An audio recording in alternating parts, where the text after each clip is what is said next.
Good afternoon, everybody. Here's a quick update of what we've been experiencing thunderstorm-wise in southwest Missouri. I'll show you a sequence of radar loops, and we'll have severe weather reports pop up as this moves along. First of all, this is at noon or just shortly thereafter. At that point, all we had was thunderstorms down here in northwest Arkansas. And then what happened is these storms produced an outflow boundary that is going to end up doing something like that. And you'll be able to see that here in a moment as I advance the radar. You'll see kind of right here. And right in, we'll just get this, the first cells right there. This is about 1:10 in the afternoon. So you're going to start to see some development right in there. Boom, there. And you can tell by their linear nature that they formed along a outflow boundary in this area here.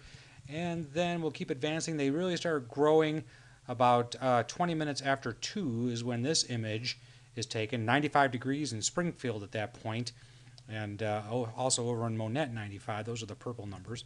First severe thunderstorm warning went out there for Stone County, essentially, just a small part of Berry County. Let me go ahead and zoom in a little bit here, and so we can get a little tighter view of what's going to be happening here.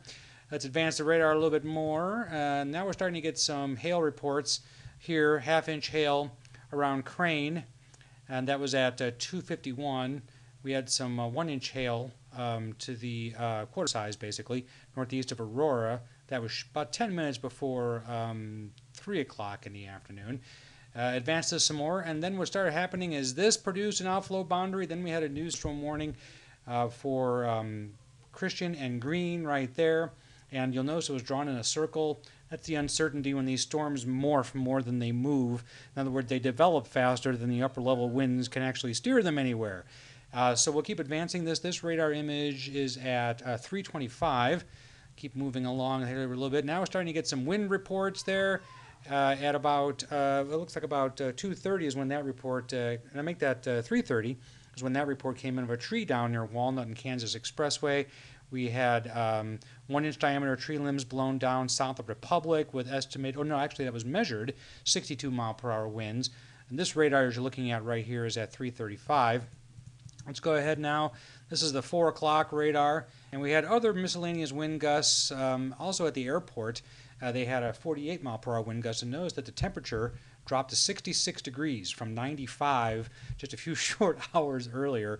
And at this particular image, this is the last image as I record this at about 5 minutes after 4.